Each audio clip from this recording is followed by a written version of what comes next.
Misterios al anochecer. Un programa que te interna en lo mejor de los enigmas, en los hechos misteriosos, la cultura y la buena música. Misterios al anochecer.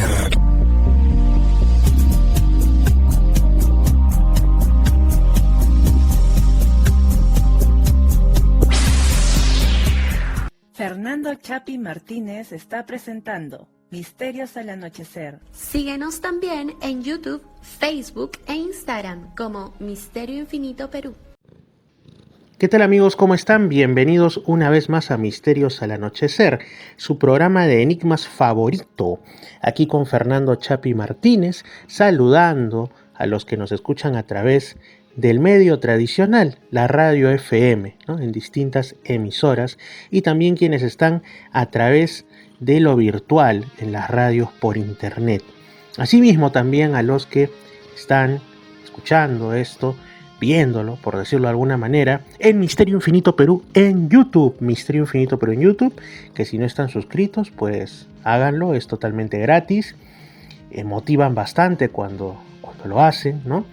Y denle a la campanita para que les avise las notificaciones de los distintos contenidos que hay en mi canal, vuestro canal también, Misterio Infinito Perú en YouTube. Y también, por supuesto, un saludo para los que escuchan, no se suben todos los programas en Spotify, pero sí varios de ellos y otro contenido que no aparece en los programas de radio, en Reflexiones y Misterios con Fernando. Reflexiones y Misterios con Fernando en Spotify para los que son amantes, seguidores, ¿no?, de el mundo del podcast. Bueno, vamos a hacer uso de la magia de la imaginación y nos vamos hasta julio de 1968 en Estados Unidos, pleno verano, mientras en el hemisferio sur estamos pues con un frío considerable, con las molestias que ocasiona la humedad. Allá en esas tierras están pues con un relativo calor, por lo menos. El protagonista de esta historia es Jennings Frederick, que había estado realizando algo que para nuestros tiempos ya no sería viable, porque han cambiado, digamos, las cuestiones de la ética hacia no solo los otros seres humanos, sino hacia nuestros compañeros en este mundo, como son los animales, ¿no? Estaba realizando al parecer la mal denominada caza deportiva con arco y flecha. Estaba cazando marmotas, ¿no? Pero bueno, hay que ponerlo en el contexto de esa época, ¿no? 1968, que en el contexto de toda la historia humana no es tanto lo que ha pasado, pero sí han habido muchos cambios sociales, de forma de pensar. Habrá quien diga que para bien o que otros para mal, no lo sé, pero la cosa es que ya no pensamos en general como en ese tiempo, que como digo no es tan lejano. Bueno, 1968, julio, Jennings Frederick estaba cazando marmotas con un arco y unas flechas, sumamente cruel, pero ya había llegado el atardecer y él no había capturado ninguna de estas presas, así que decidió regresar a casa, por suerte para animalitos tan lindos como son las marmotas.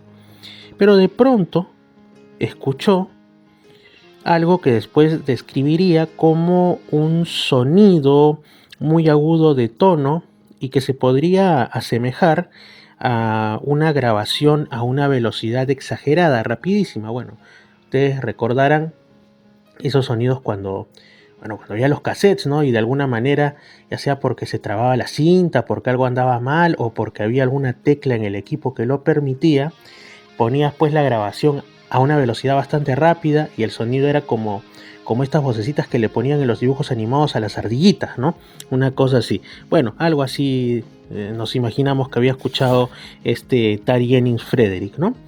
Pero, según el escritor e investigador Gray Barker, que lo había pues entrevistado, él le dijo que la voz parecía decir: no tienes por qué tener miedo, quiero comunicarme contigo, vengo como amigo, os conocemos, vengo en paz, necesito asistencia técnica, necesito tu ayuda, así imperativamente. Pero, ¿qué o quién estaba lanzándole ese mensaje? Frederick lo estaba escuchando de la forma habitual, o quizá acaso se trataba de telepatía.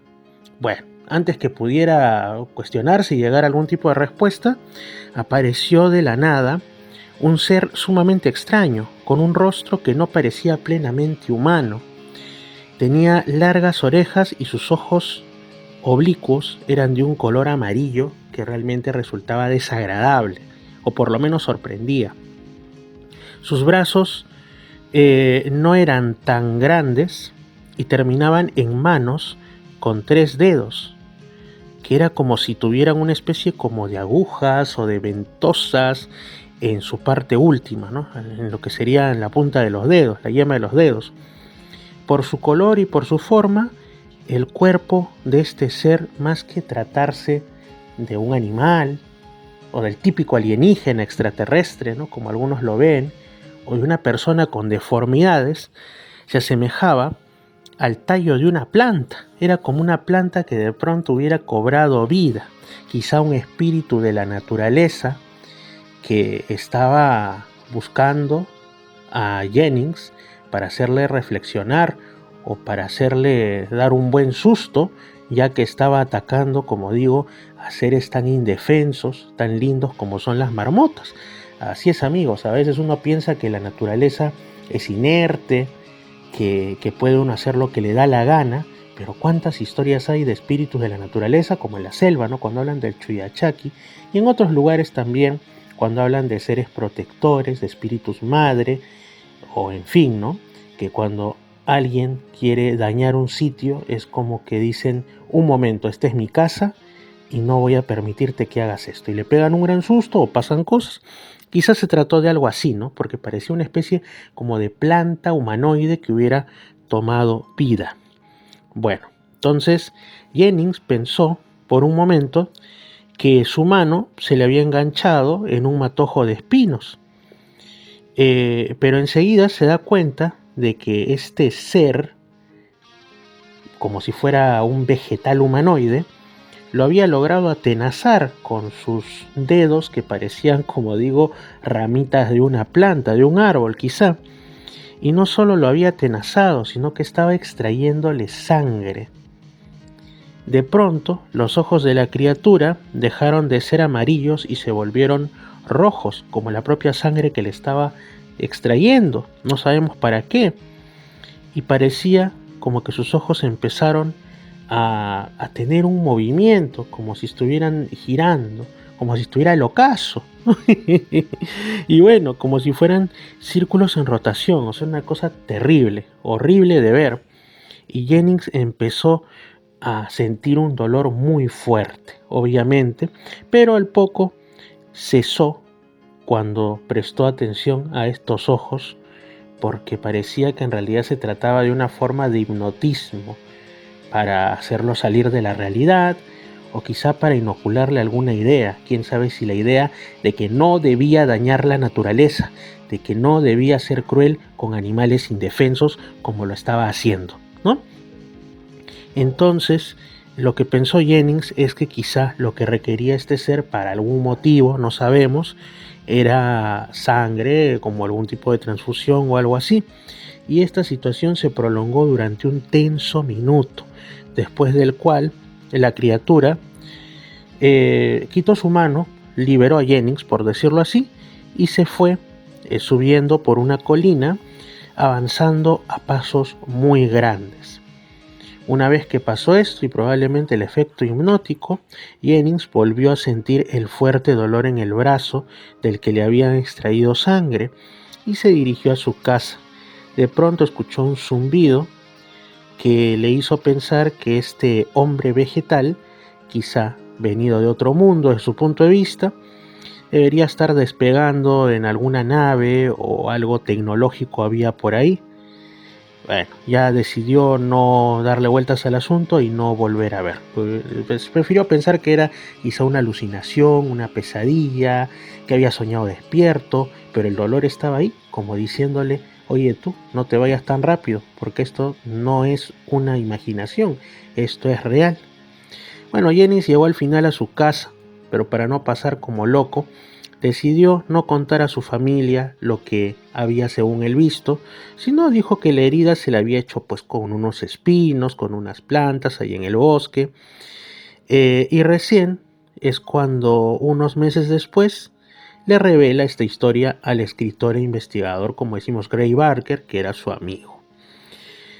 Pero no era la primera vez que las cuestiones anómalas, las cuestiones de otro mundo, aparecían en la vida de Jennings Frederick y su familia, ya que su madre había tenido muchos años antes una experiencia cuando él todavía era un colegial, estaba en la escuela.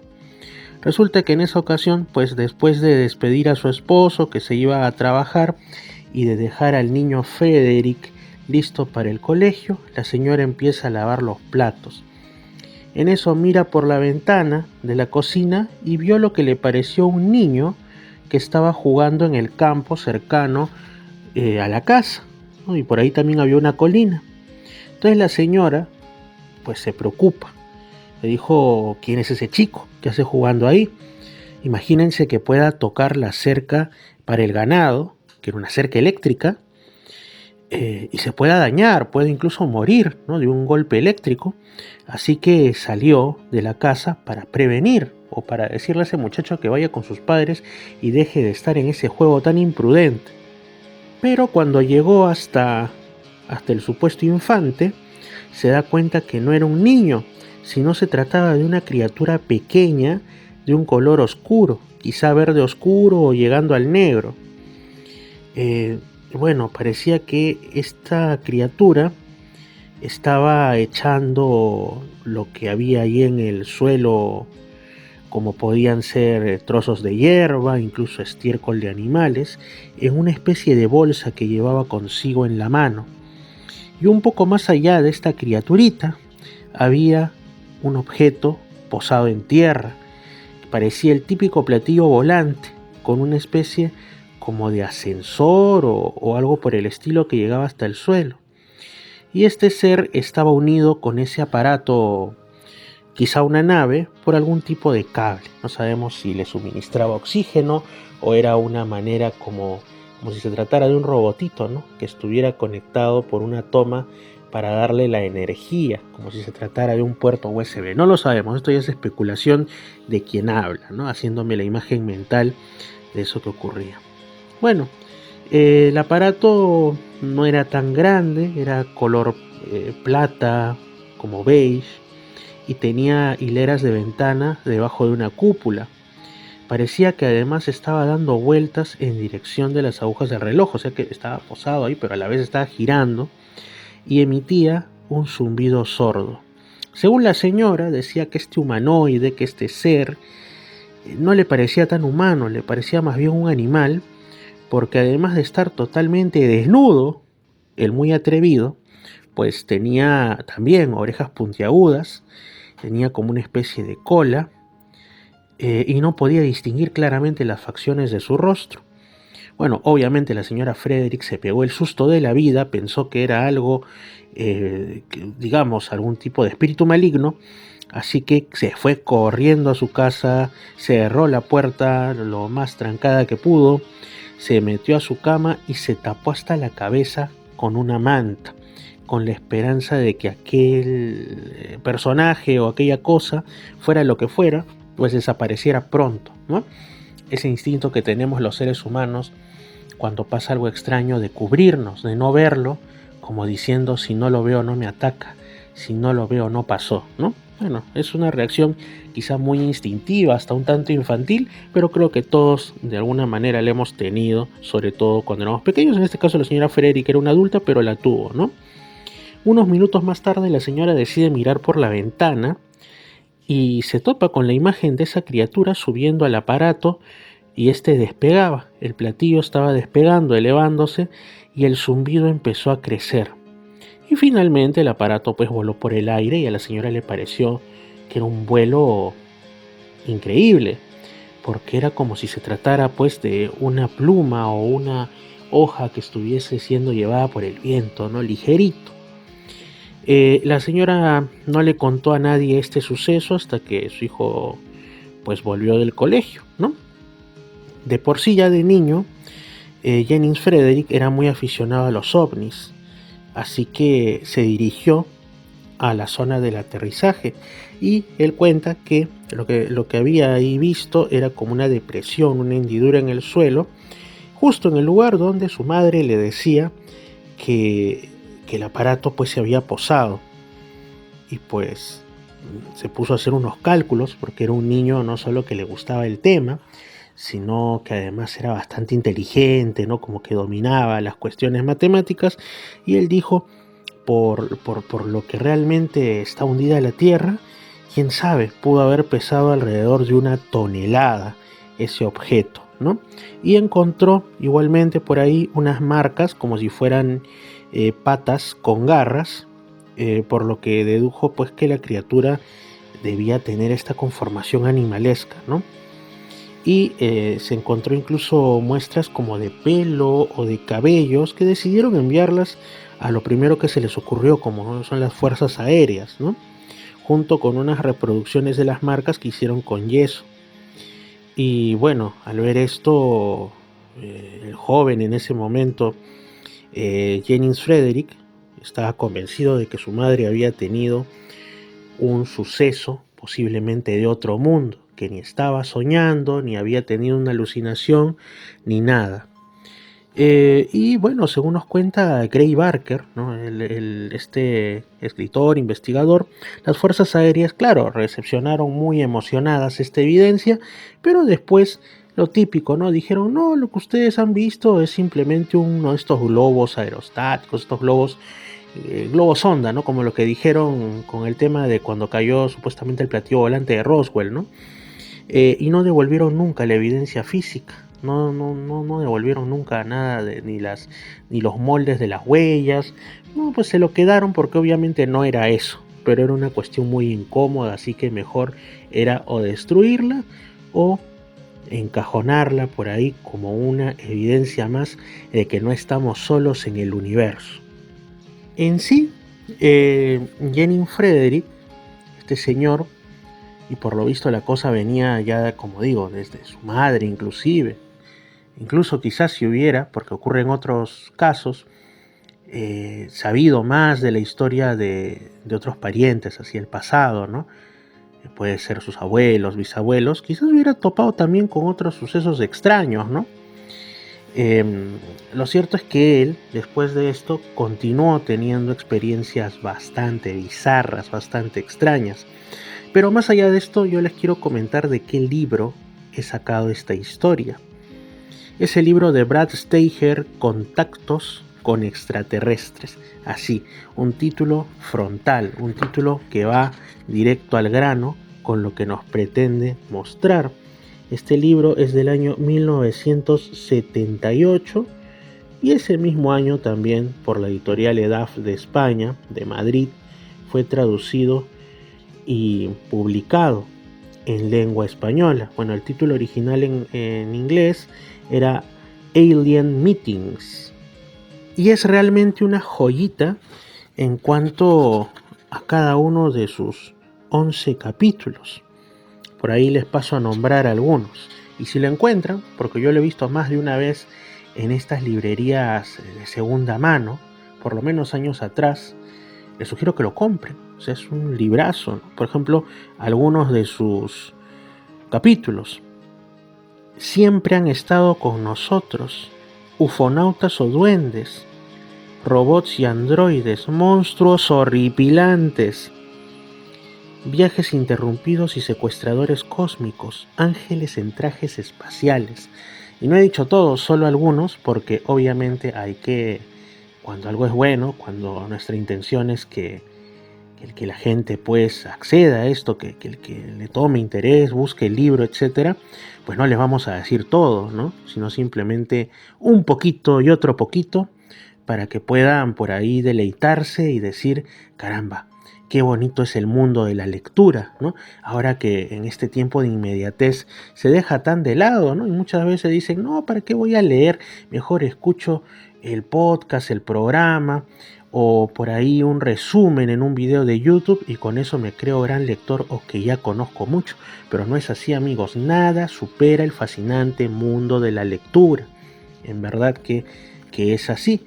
Y el tiempo que uno emplea leyendo, ya sea 30 minutos, 1 hora diaria o ya sea como otras personas toda una vida, jamás es un tiempo perdido, porque hay muchas personas que lo que piensan es, bueno, pero en lugar de estar 2, 3, 4 horas leyendo, ¿por qué no me voy a recorrer mundo? ¿Por qué no me voy a la playa? ¿Por qué no salgo con los amigos? O quizá alguna otra cosa que implique, digamos, acudir a lejanos lugares. Pero lo que no se dan cuenta es que, como decía la canción de Magneto, se trata de volar con la imaginación en el buen sentido. Tampoco sean pillines, en el buen sentido, ¿no?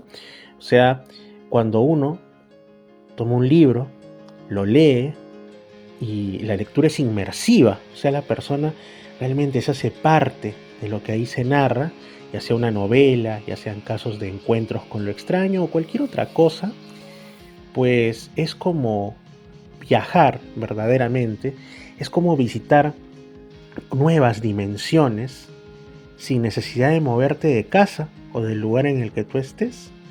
Es un viaje gratuito y realmente te produce una sensación de bienestar, una sensación de placer intelectual que pocas cosas pueden llegar a imitarlo. Así que yo les recomiendo, está muy bien, y yo soy el primero al que le gusta eso, creo. El primero en el sentido del primero en cuando se puede tomar mis maletas o mi mochila y salir de casa, ¿no? A recorrer lugares. Sobre todo los que siguen Misterio Infinito Perú en YouTube lo saben bien. Pero cuando no se puede, o también hay momentos en que aunque se pueda, uno dice voy a tomar este libro que he conseguido y vamos pues a leerlo, y en el caso de Misterios al Anochecer vamos a compartirlo. Así que les sugiero humildemente que también lo hagan. Ustedes han seguramente escuchado hablar, ya sea aquí en el programa, en más de una ocasión, o por ahí, ¿no? Incluso en series de ciencia ficción, que a veces nos muestran más de realidad que de ficción, ¿no? O en programas televisivos, en canales de YouTube, en libros, en lo que fuera, sobre la criptozoología. Aunque no sepan qué es la criptozoología cuando se les menciona esa palabra, que es el estudio, el interés, digamos, la disciplina, que lo que estudia es aquellos casos de encuentros con animales o con seres que oficialmente no existen, que no lo vas a encontrar en tu atlas de zoología o biología, porque para los científicos o es imposible que estén compartiendo el mundo con nosotros, o quizá en otro caso pues dicen podría existir algo así, pero no hay pruebas pues, por lo tanto no existe, ¿no?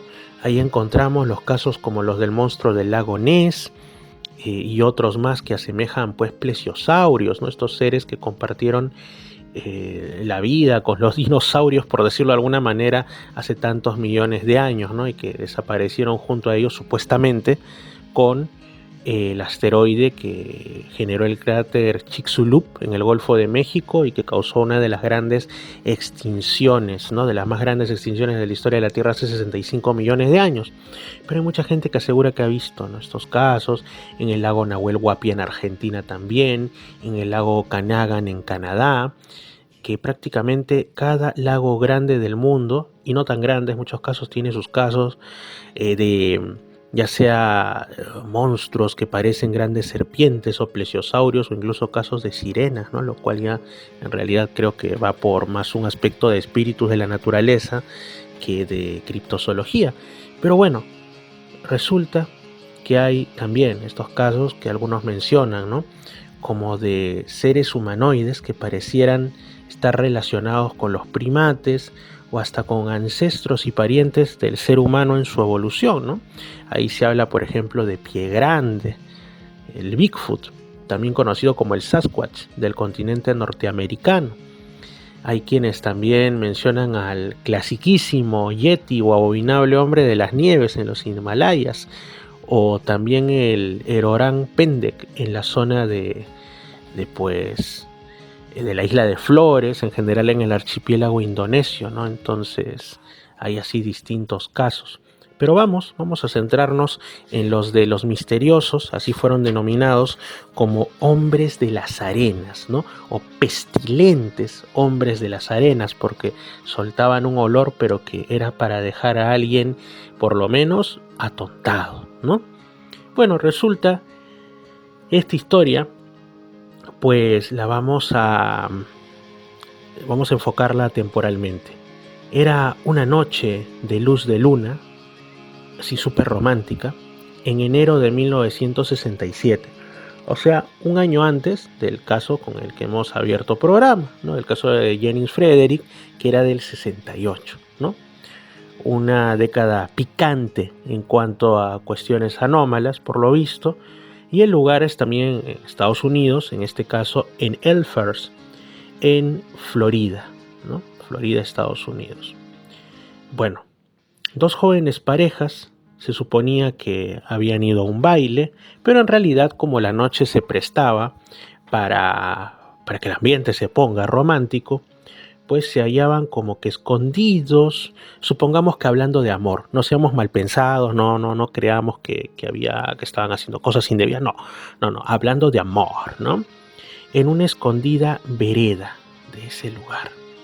Cuando de pronto una de las chicas, porque eran dos parejas, varón y mujer, le comenta, ¿no?, al chico, al joven que le estaba acompañando en ese momento, que pare por favor, que estaba percibiendo un olor desagradable. Entonces el chico pensaría, ¿pero de qué está hablando? ¿Qué está ocurriendo aquí? Si yo, pues, no estoy generando ese olor, me he bañado, me he aseado bien. Bueno, la cosa es que la chica lo comenta, y también la otra parejita que estaba ahí la escucharon, y entre todos dijeron, oye, no, pues no malogres el momento, solamente es uno de los tantos olores del bosque cercano, ¿no? Olores de animales, de plantas, ese tipo de cositas, ¿no? Pero el asunto es que el olor, mejor dicho, estaba incrementándose mucho más, y ella insistía en que estaba muy habituada a realizar paseos por la naturaleza, paseos por los bosques, y que esto era distinto. Y bueno, los otros aceptaron que también estaban empezando a oler algo que se salía de lo normal y que era muy nauseabundo, que era realmente incómodo, molesto. Pero antes que pudieran indagar de dónde venía esa cuestión que parecía putrefacta, se aparece de la nada lo que ellos pensaron que era un pequeño mono, un animalito o algo por el estilo, que acababa de saltar sobre el capó del auto en el que habían llegado hasta ese sitio. Y obviamente los cuatro, los dos varones y sus parejas mujeres, sintieron el verdadero terror. Se sintieron invadidos por el pánico. Aquello, según mencionaron, parecía como un chimpancé, pero lo que lo hacía desagradable y aterrador, aparte del olor, era el color verdoso que tenía su pelaje, ¿no?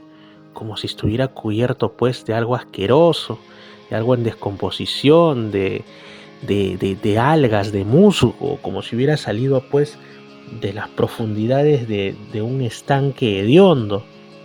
Y sus ojos, que no eran simplemente ojos verdes, sino que resplandecían como si tuvieran luz propia. Así que bueno, uno de los muchachos, que era el conductor del auto, pues lo puso en marcha para que esa criatura se largue del capó del auto. Y bueno, este mono infernal, por decirlo de alguna manera, saltó y se habría sentido en peligro, así que corrió hacia el bosque a esconderse. Bueno, los cuatro jovencitos pensaron que suficiente amor por esa noche, que mejor era dirigirse al baile donde se suponía que a eso iban, ¿no? Pero igual le contaron la historia a un oficial de policía que estaba pues de servicio ahí cerquita. Así que bueno, el oficial dijo, vamos a hacer las comprobaciones del caso, a ver qué es lo que ha ocurrido, y encontró una extraña sustancia verde que estaba manchando el capó del auto. Una sustancia asquerosa, viscosa, y que para separarla pues había que emplear una navaja, porque estaba como pegada ahí, ¿no? De ahí los investigadores respectivos tomaron declaración a los jóvenes y coincidían todos, no estaban ni inventando nada, o al menos parecía que no, que estaban siendo sinceros, ¿no? Pero este tipo de sucesos extraños resulta que en esa época y aún después no eran raros en esa área de Florida. en la área de Newport Richie y a lo largo del río Anclote. De hecho, pues han aparecido un número considerable de testimonios que hacen que estas criaturas se les conozca como los abominables hombres de las arenas de Florida, ¿no? Obviamente siguiendo un poco el símil del abominable hombre de las nieves ya mencionado Yeti de los Himalayas, ¿no? En Asia, al norte del subcontinente indio. Bueno, cazadores y excursionistas dicen haber visto seres similares en esa zona, ¿no? Algunos de ellos afirman que eran bastante altos, pesados, con la característica tonalidad verdosa en su largo pelo y sobre todo que emitían un olor tan desagradable que se podría considerar un atentado a la salud, o sea, algo realmente nocivo, ¿no? Y por eso, como la mayoría de estos seres que se han avistado son pues grandes, corpulentos, pensaron los investigadores que quizá lo que estas dos parejas encontraron era como que un miembro juvenil, ¿no? De esta especie de monstruos, quizá primates, que habitarían en esos bosques pantanosos, cenagosos de Florida, ¿no? Por ahí están los Everglades y bueno, también por ahí hay distintos casos de criaturas supuestamente extrañas y también de fenómeno ovni, dicho sea de paso. ¡Oh, qué sorpresa! El fenómeno ovni nuevamente haciéndose presente. Bueno, tiempo antes, en 1966, hoy estamos muy sesenteros, ¿no? Con estos casos del libro de Brad Steiger, Contactos con extraterrestres. Bueno, 30 de noviembre de 1966, una mujer estaba pues, había bajado de su auto, había tenido un pinchazo por lo visto en una de las ruedas, así que la estaba cambiando en una extensión de la autopista cercana a Brooksville, también ahí en Florida, no muy lejos de los casos anteriores. Bueno, era de noche, una hora poco recomendable para detenerse en una carretera en cualquier parte del mundo, ¿no? Pero pues había ocurrido ese suceso, ese hecho, ¿no? Porque eran entre las 9 y las 10 de la noche, pero esta señora que no quiso dar su nombre, simplemente la llaman la señora B, nota de repente lo mismo que los otros. Un olor extraño, fuerte, desagradable, hediondo, terrible, y antes que pudiera pensar qué es esa peste, pues escucha un ruido fuerte en los matorrales, estaban cerca, y se da la vuelta. ¿Qué es eso? ¿Quién anda por aquí? Quizá incluso podría ser una cuestión de peligro, pero al darse la vuelta, se da de frente con el hecho de que una criatura peluda estaba avanzando hacia ella, iba rápido, iba a su encuentro. No sabía qué intención tendría, pero una criatura así en medio de la noche, mejor es pensar mal, porque podría ser una cuestión riesgosa. Así que la señora B, pues se quedó pasmada, pero este ser extraño parecía que no estaba en realidad tan interesado en la presencia de la propia señora, sino en lo que venía realizando, ¿no? En el hecho de cambiar la llanta, la rueda del auto y todo eso, y era lo que miraba la criatura, ¿no? Quizá le llamaba la atención el metal de la llanta, bueno, de la rueda, o qué le llamaría la atención, ¿no?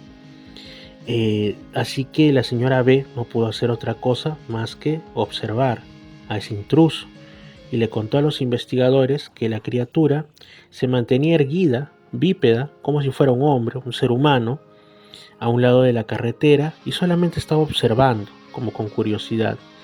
Ella se había quedado demasiado asustada, aturdida como para lanzar un grito, y lo único que hizo es ponerse a rezar mentalmente, rezarle a Dios y también rezar para que rápidamente alguien pudiera llegar y quizá protegerla, sacarla de ahí, o enfrentarse entre los dos a lo desconocido, ¿no?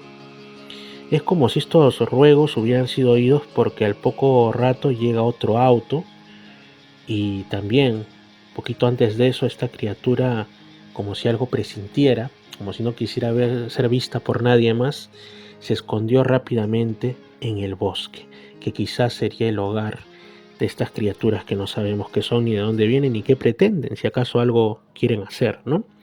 Después, cuando se le hizo algunos interrogatorios a la señora B, describió a este monstruo diciendo que tenía igual que en otros casos, grandes ojos verdes, resplandecientes, como si tuviera luz propia, como si más que ojos fueran luminarias o focos, no bombillas. Ese resplandor verdoso también lo tenía en uno de los lados de su cuerpo, que era un cuerpo peludo, y por supuesto el olor, un olor que ella nunca olvidaría de lo desagradable que era. Bueno, los periódicos de Florida han contado numerosos casos de apariciones de este abominable hombre de las arenas, ¿no? Pero, hasta donde se sabe, nadie nunca lo ha capturado, nadie nunca ha capturado tampoco su imagen en un video o una foto fiable, ¿no? La señora Eura Lewis, que residía desde hace mucho tiempo justamente en esa zona de Brooksville, comentó a unos investigadores que pues había estado siguiendo la pista a esta criatura, ¿no? En la década de los 60, 70, como decimos, desde que la vio por primera vez en 1964. Justamente por esas épocas también John Reeves había tenido un caso de avistamiento ovni en ese mismo sitio. Bueno, la señora Lewis añadió que ella vio este abominable hombre de las arenas una tarde después de que algo le inquietó en su casa, porque sintió que había como un murmullo, una vocecilla un tanto extraña, como si algo tramase en el patio trasero. Así que pensó, ¿qué puede ser esto? Un ladrón, una visita inesperada, mejor voy a ver. Así que miró hacia la dirección de la que venía el sonido y vio algo aterrador. El perfil de algo que parecía tener una cabeza redonda y unas espaldas voluminosas. Un ser peludo, ¿no? Ella comenta, me dirigí hacia la puerta trasera de mi casa y es como que este ser me siguió. Le oí subir los escalones con estrépitos. Andaba a grandes pasos y muy deprisa. Estaba demasiado oscuro para poder distinguir claramente sus rasgos, pero ella lo que sí tuvo la impresión es de que era un ser muy peludo. Ella, bueno, consigue refugiarse plenamente en la casa y esa noche ni ella ni su esposo Ralph salieron para nada. Decidieron mantenerse dentro de las puertas entre sus paredes, por si acaso hubiera algún merodeador fuera de este mundo en el patio de la casa, ¿no? A la mañana siguiente, el sol que iluminó, ¿no?, pues les dio como que ya el valor suficiente para salir y enfrentar lo desconocido. Bueno, no lo encontraron, pero lo que sí vieron es varias pisadas en el sitio donde había estado la criatura. Según el señor Lewis, pues las huellas parecían humanas, como si hubiera habido una persona de gran porte caminando desnudo por ahí, ¿no? O por lo menos más que desnudo, descalzo sería. Y no parecían pues huellas de oso ni de algún animal que pues lo hubieran podido confundir, un animal peludo, un animal silvestre, ¿no? En este caso la señora Lewis, digamos que no percibió un olor tan nauseabundo, tan hediondo como el de los otros casos, ¿no? Por lo cual lo que ella piensa es que quizá ese olor sí estuvo, pero que, digamos, la dirección del viento hizo que no llegase con toda la fuerza hacia ella, ¿no?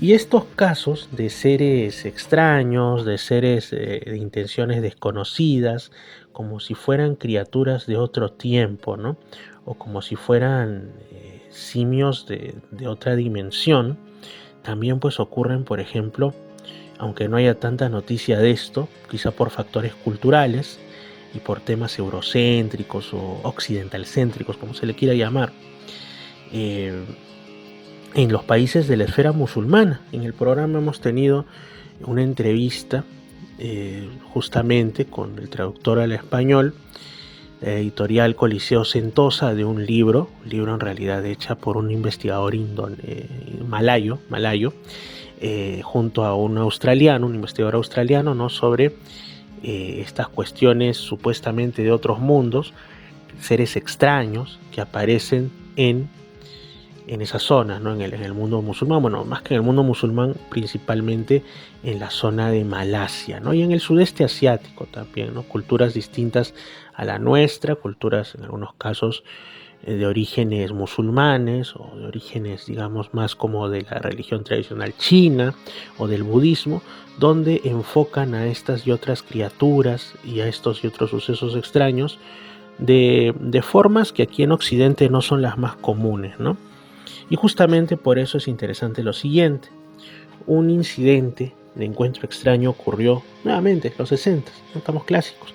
Mayo del 64, el 14 de mayo del 64 en Turquía. İzmir Bey y su esposa estaban yendo en auto por una carretera que era pues adyacente a una vía férrea, cuando en eso divisaron en el cielo el típico platillo volante, un disco volador al que lo describieron como enorme, como del tamaño de una casa. De pronto pareció que este objeto tuvo algún problema, algún percance, y es como si cayera del cielo, y mientras ambos no salían de su asombro, cayó con todo hacia el suelo y terminó envuelto en llamas. Así que pues parecía un asunto de accidente de platillo volante, que eran tan comunes en décadas anteriores, ¿no? Y bueno, los Bey, la pareja, digamos, de esposos de apellido Bey, pudieron observar para su asombro, para su susto, como un enorme monstruo peludo, una criatura que quizá era el tripulante de este objeto, salió fuera del platillo siniestrado y se dirigió, quizá para pedir ayuda, quizá por algún otro motivo, directamente hacia ellos. Así que el señor İzmir Bey lo que hizo fue proteger a su esposa de cualquier cosa que le pudiera suceder en manos de ese monstruo. El señor İzmir se puso delante, como confrontando a ese ser. Y en ese momento es cuando, como si algo hubiera pasado, como si se tratara de alguna estrategia de control mental, él pierde la conciencia. Pero la señora Bey sí permaneció consciente. Ella lo que cuenta es que el monstruo tomó a su esposo y lo arrojó con gran fuerza hacia los rieles del tren, como si quisiera que le pase el ferrocarril encima, como si quisiera deshacerse de él. E inmediatamente después de este acto tan terrible, por decirlo menos, la criatura huyó a grandes prisas y se metió nuevamente, lo mismo, en un bosque cercano. Y la señora obviamente quedó totalmente pasmada. Nos imaginamos que el señor İzmir después recobraría la conciencia, ¿no? Y justamente también hay otros casos de este tipo, pero ahora volvemos al entorno del otro lado del Atlántico, nuevamente a los Estados Unidos, concretamente a Oregón, ¿no? En un lugar de nombre Dallas. No es Dallas, Texas, es Dallas, Oregón, ¿no? De un monstruo que salía de un supuesto artefacto volador, un platillo volante, lo que, como deseen ustedes llamar, ¿no? Bueno, Joe Medeiros era vigilante de un patio de remolques y estaba pues haciendo de jardinero, en el sentido de regando las flores de la parte delantera de su oficina, ¿no? Era ya ahora una década posterior, 1971, fines de mayo, y era pues el clima primaveral en esas latitudes, en el hemisferio norte. Bueno, mientras Joe miraba a través de la calle, era pues un momento tranquilo. A través de una grieta observa lo que después describió al ayudante del sheriff local como un monstruo alto, gris, con brazos que le colgaban muy abajo, como si se tratara de algún tipo de simio, ¿no? Más tarde dijo que este ser en cuestión parecía eso, justamente, un simio, porque le preguntaron si no podía ser acaso un oso, y él dijo que no, rotundamente no. Bueno, al día siguiente, mientras Joe Medeiros y 3 hombres de negocios de Portland estaban ahí en una conferencia, nuevamente ven algo, ¿no? Porque no había acabado el misterio. Ese algo en el campo, debajo de un escarpado de rocas, pues lo que le contaron a las autoridades era un monstruo que había bajado desde las montañas y había cruzado el patio de los remolques.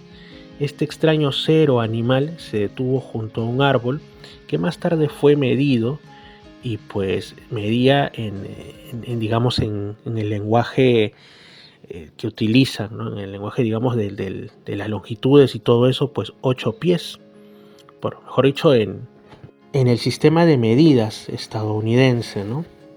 Pero bueno, para que nos entendamos, en la mayor parte del mundo donde utilizamos no ese sistema de pies, pulgadas, sino el sistema métrico, digamos que calcularon que ese árbol medía algo de 2,5 metros y por ende la criatura que se había parado ahí al lado tendría algo de más o menos unos 3 metros y poco más, ¿no?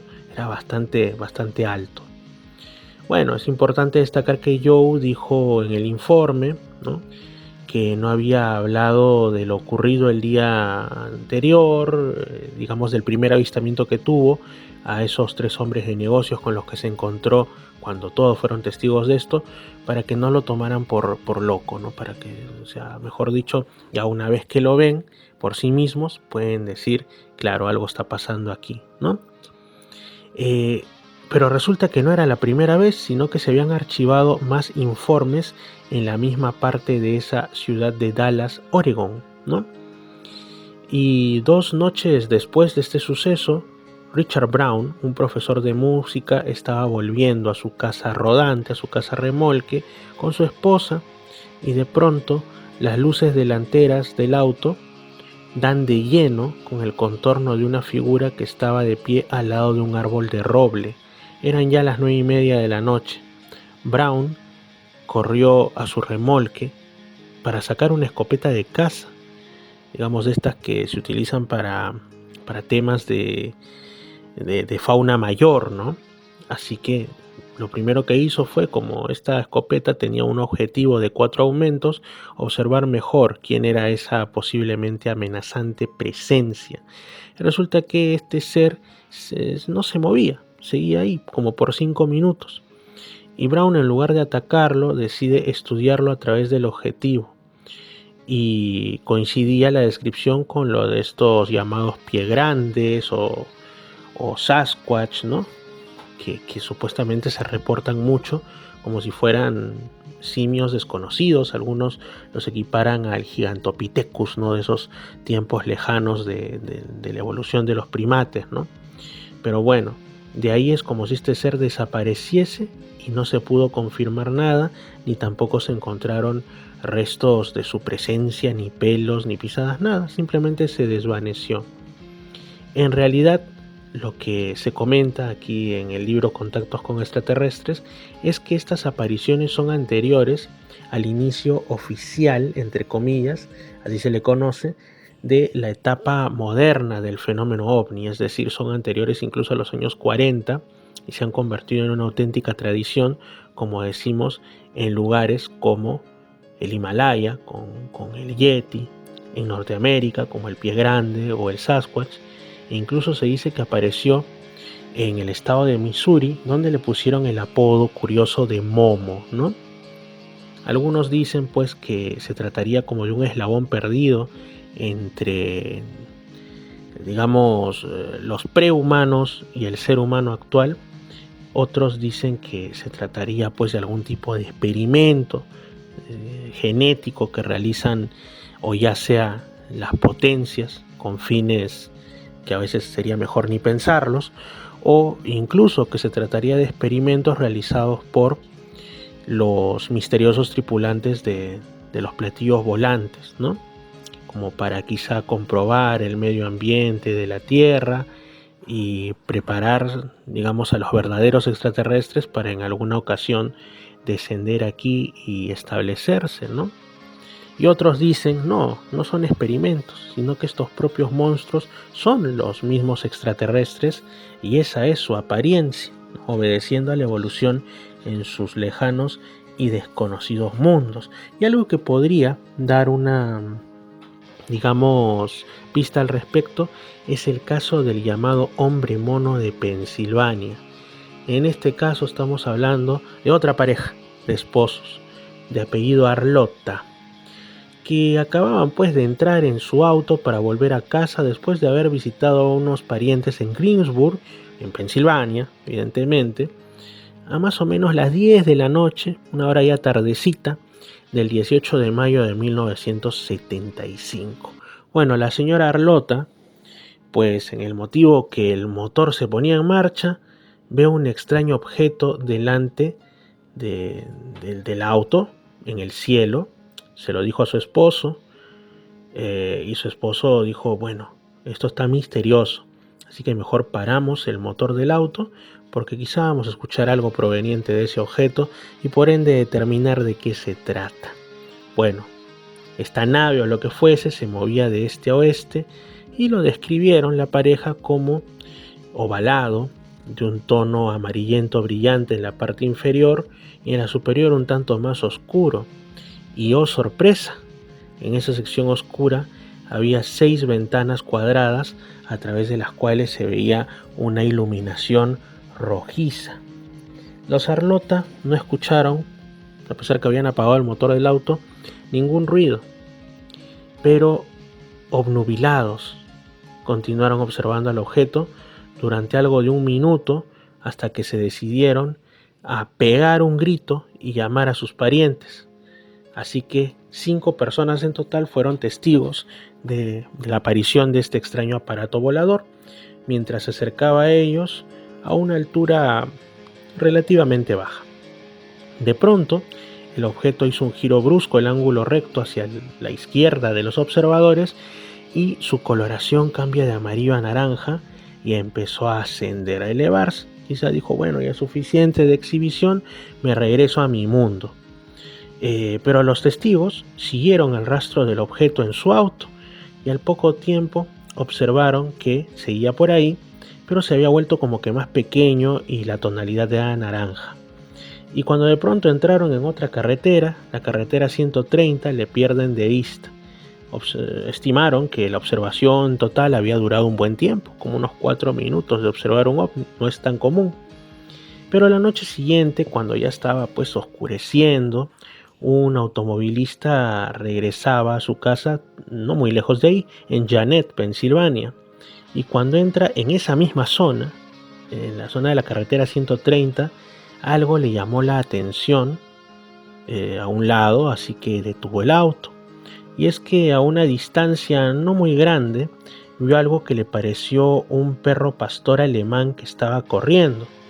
Aunque el movimiento era raro, más que el de un perro parecía como las andanzas de un mono, de algún tipo de primate, ¿no? Así que dijo, ¿qué está pasando acá? Después de unos segundos, el supuesto animal se para sobre sus patas traseras y empezó a correr ahora sí como si fuera un hombre, un ser humano, en dirección nuevamente hacia los bosques. Bueno, este automovilista lo describió como de alrededor de 2 a 2,5 metros como tamaño y cubierto totalmente de pelo abundante y oscuro, pelo negro. Este testigo, y esto es importante también, hasta ese momento había sido muy escéptico.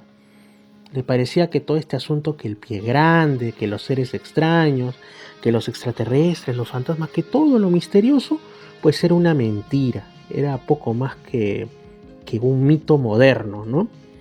Pero quedó tan sorprendido por eso que había visto, el famoso ver para creer, que se convirtió en un fervoroso partidario de que los misterios, o por lo menos los pie grandes, los Bigfoot, los Sasquatch, son criaturas reales que existen, ¿no? Y como digo, esta aparición y la otra, ambas las de Pensilvania, ¿no? La de la pareja, los señores Arlotta, como la de este automovilista, pues ocurrieron muy cerquita la una de la otra. Y en realidad siguieron pasando más casos en Pensilvania. Pero ahora nos vamos al 31 de julio de ese mismo año, de 1975, en Erie, Pensilvania, ¿no? cuando los habitantes de ese lugar estaban seguros, convencidos, asustados de que algo raro había aterrizado en la playa de una isla de esa zona, que es la isla de Presque. A eso de las 10 de la noche, los policías Robert Loeb Jr. y Ralph Clark pues vieron un coche en la arena de la mencionada playa. En el coche, en el auto, se encontraba Douglas Tibbets, jovencito de 18 años, Betty Jean Clem, de 16 años, y Anita Heifly, de 22. Dijeron a la policía que otro de sus amigos, Gerard Labelle, de 25 años, el mayor del grupo, acababa de ir a pedir ayuda porque el auto se había quedado atascado en la arena y no podían salir de ahí de ninguna forma. Y bueno, los oficiales no le dieron mucha importancia al asunto, así que dijeron que realizarían otra inspección por la playa a unos 40 minutos después para estar seguros de que habían podido salir con el auto de ese lugar, o si no, pues para pedir ayuda, para ver otras formas de apoyarles, ¿no? Cuando las patrullas volvieron a esa zona, conocida como la zona 6 o el área 6 de la playa, después de un rato, bueno, el joven Labelle todavía no había regresado al auto con la ayuda prometida. Y según Douglas Tibbets, algo extraño estaba ocurriendo. Aseguró que algo había aterrizado, algo había bajado de los cielos cerca de otra área de la playa, y que los ocupantes del automóvil estaban asustados porque habían escuchado sonidos muy extraños. Y tengamos en cuenta que eran más de las 10 de la noche, eran para este momento ya cerca de las 11, que provenían de la dirección donde habían observado que algo había aterrizado, ¿no? Bueno, los oficiales dijeron: ¿quién va a aterrizar algún objeto aquí a esas horas de la noche? ¿Qué se propone? Además, sabemos que todo lo que es tráfico aéreo, ya sean helicópteros, aviones, pues todo está milimétricamente comprobado, y más en un país como los Estados Unidos, ¿no? No es que uno pueda libremente agarrar un avión, una avioneta, un helicóptero, lo que sea, y mandarse por ahí a volar, si no es con los permisos respectivos, como digo, más en Estados Unidos. Así que dijeron: acá está pasando algo raro, los oficiales de policía. Y fueron junto al joven Tibbets a lo largo de la playa, ¿no?, varios metros, hacia la dirección que les habían señalado, pero no pudieron encontrar nada que pudiera explicar los sonidos extraños que el grupo de jóvenes aseguraba que habían escuchado. Aunque era demasiado tarde, estaba demasiado oscuro para poder de repente identificar huellas en la arena o algo extraño, se dispusieron a examinar con los medios que tenían, seguramente alguna linterna, unos rastros raros que estaban observando, cuando en eso escucharon que la bocina del auto de Tibbets empezaba a sonar estrepitosamente y de forma continua, como si trataran de llamar su atención o incluso pedir algún tipo de auxilio. Cuando regresaron al auto, encontraron a las chicas, a las mujeres, a las jóvenes, en un estado profundo de desesperación, de histeria.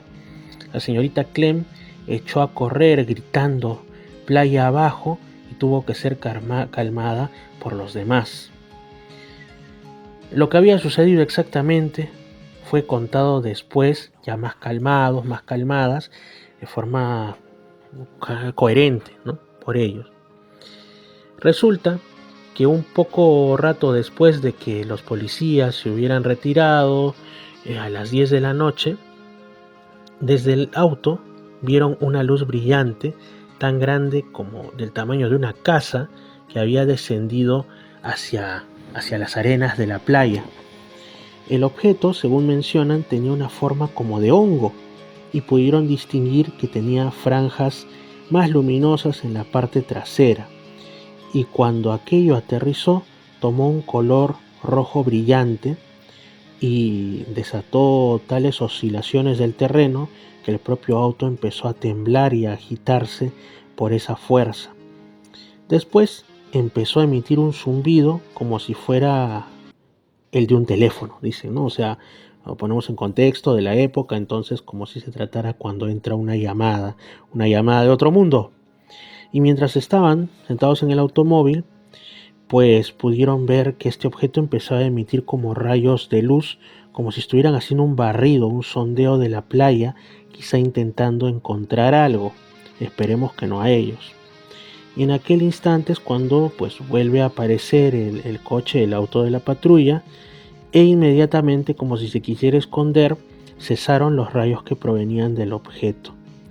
Bueno, mientras los policías y también el joven Tibbets estaban pues ya yéndose a investigar la otra zona de la playa, es cuando Clem observó lo que llamó el monstruo.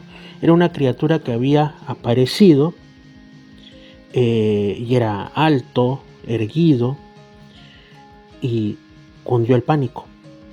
Así que la señorita Clem puso su mano en la bocina y no la movió de ahí hasta que este monstruo, quizá asustado por el sonido o pensando que podían llegar los demás, y seguro al ser oficiales de policía estaban armados, pues es como que se escondió, se metió nuevamente al bosque entre los arbustos.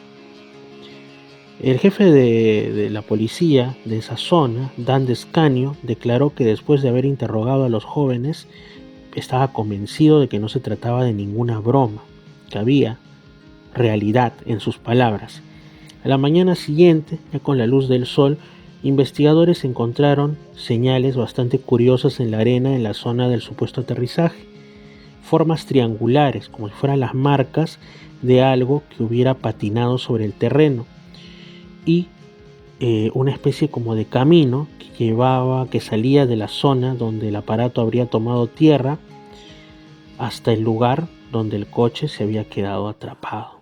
Y también se halló en la zona una marca como si fuera la pezuña de un animal, una fotografía que fue en ese momento ampliamente publicada en periódicos y revistas locales, quizá como si se tratase de la pezuña digamos, lo que se dice, ¿no?, de la figura del diablo, ¿no?, en la cuestión, en el argot popular, como que tiene patas de cabro, cosas por el estilo. Así que es bastante singular. Bueno, y ahora para finalizar nos vamos a otra parte de los Estados Unidos, a Loveland, tierra del amor, ¿no? Ohio, Loveland, a principios de la primavera, pues del año 1955. O sea, para finalizar, nos estamos yendo aún más atrás en el tiempo. Vamos a ver, que lo clásico es bonito. Y el protagonista es Robert Honeycutt, que trabajaba como cocinero en un restaurante de la mencionada Loveland, ¿no? Bueno, su testimonio fue publicado ya en el año 74, eso sí, en una revista llamada Skylook, ¿no? Y bueno, lo importante es lo que ocurrió.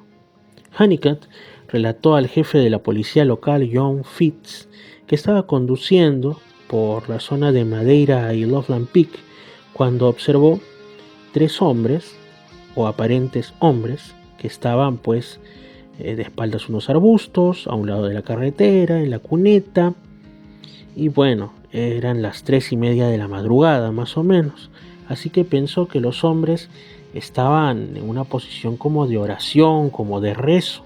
Y dijo, qué extraño, ¿no?, estas horas. Así que como era una persona curiosa, decidió parar para investigar. Pero su curiosidad, como dicen, la curiosidad mató al gato. Y en este caso, a Honeycutt lo mató pero del susto. Así que se dio cuenta que había cometido un error, tanto por el hecho de haber parado como por haber pensado que eran hombres, porque no eran hombres, no eran seres humanos. Eran unas figuras bajas, puestas como en forma de triángulo, y uno de ellos levantó los brazos por encima de la cabeza. Le parecía a Honeycutt que en sus manos tenía una especie como de barra o quizá una cadena, y después vio que salían chispas azules y blancas como algún tipo de fuego o electricidad que saltaban de las manos de una criatura a la otra, por encima y por debajo de esta cadena u objeto. Bueno, era una zona de bosque denso, así que no había a quien pedir ayuda ni otros testigos posibles. Bueno, la criatura que llevaba esta especie de cadena u objeto la bajó a la altura de los pies, y a Honeycutt le pasó que se intentaba como atar los pies por los tobillos, hacer alguna cosa rara. Lo cierto es que estas tres figuras se movieron un poco a la izquierda, situándose más cerca de Hunnicutt, que estaba quieto delante de su auto. Sin ningún ruido ni cambio de algún tipo, estas tres presencias ya habían tomado conciencia de que Hunnicutt estaba ahí y empezaron a dirigirse hacia él. Las luces delanteras del coche, iluminaban a estos tres humanoides y Hunnicutt pudo observarlos bien. Calcula que tendrían algo de unos, quizá menos de un metro, unos 90 y tantos centímetros, que eran de un color gris, un color grisáceo, y llevaban uniformes también de color gris. Hunnicutt los describe como seres horribles, porque tenían bocas grandes y rectas sin labios, sus narices apenas podían verse, o eran muy pequeñas o inexistentes. Los ojos eran casi normales, como las de cualquier ser humano, pero no tenían cejas, y la parte superior de sus cabezas era como calva, pero tenía una franja en medio, como si estuviera formada por alguna materia viscosa o por algún tipo de, digamos, de grasa, un reborde grasiento, bastante desagradable de observar. Los cuerpos de las criaturas eran extraños y desproporcionados. A la altura del pecho tenían como un bulto en el lado derecho y los brazos eran desiguales, o sea, no eran seres simétricos. El brazo derecho era más largo que el izquierdo. La vestimenta de encima de la cintura estaba completamente pegada a sus pieles y no se veía ninguna línea de separación con la cara. A modo de pantalones, pues parecían que eran prendas prácticamente normales, y las caderas y la cintura eran bastante pronunciadas. Lo raro es que Hunnicutt no sintió miedo ante esos visitantes. Quizá como en otros casos del fenómeno ovni, estos habían empleado algún tipo de asunto, de treta mental, o quizá de cuestión tecnológica que anulaba el miedo del testigo. No sabemos si para capturarlo o algún tipo de cosas, ¿no? O para que permanezca ahí observándolos. Así que, como impulsado por alguna situación extraña, Hunnicutt empezó de la nada a caminar lentamente hacia donde se encontraban estos seres. Telepáticamente es como que Hunnicutt recibió la orden de parar. Observó a estos tres seres durante unos minutos y se marchó rápido a buscar testigos. Cuando se metía en el auto, lo alcanzó un olor fuerte, un olor que él describió como muy poderoso, pero una combinación entre alfalfa recién cortada y almendras. Yo no sé realmente cómo puede ser este olor del alfalfa. Bueno, es lo que dice en el libro, es lo que dijo Hunnicutt. Me imagino que para las personas de esa zona debe ser un olor familiar, ¿no? Para que lo ponga de ejemplo. Cuando el auto dejó atrás a estos seres, Hunnicutt recién empezó a sentir miedo. Es como que se le hubiera, digamos, ya ido el encanto, ido la cuestión hipnótica. No sabemos, pero para ese momento eran ya casi las 4 de la mañana y se dirigió hacia donde estaba el jefe de policía de apellido Fitz. Bueno, Fitz posteriormente informó que había sido despertado por Hunnicutt con una cara, con una expresión totalmente desencajada, asustada, aterrada, como si hubiera Hunnicutt observado un fantasma, en las propias palabras de Fitz. Aunque conocía de antes al testigo, pensó que esa historia era medio rara, era una cosa ya difícil de creer, ¿no? Así que decidió comprobar si Hunnicutt no había bebido o ingerido algo raro mediante el aliento. Así que después de comprobar que no había nada de eso aparentemente, le dijo: ¿sabes qué? Regresa a tu casa, todavía es tiempo de dormir. Y que no se preocupe, que él como policía pues iba a ver la zona si había algo, ¿no? Así que Fitz se vistió, seguramente de mal humor, como diciendo: pues esto me despiertan. Se puso el cinturón con la pistola reglamentaria y cogió una cámara fotográfica por si encontraba algo. Pero tras recorrer la zona 4 o 5 veces no vio nada extraño. Pero comentó que en ese momento se sintió raro. Se sintió como si fuera el mayor loco de ese lugar por prestar atención a un testimonio de este tipo. Y cuando le preguntaron qué habría hecho él como policía si se hubiera encontrado con estos 3 humanoides, él respondió que habría salido del coche y hubiera intentado hablar con ellos, pues alguien tendrá que hacerlo antes o después.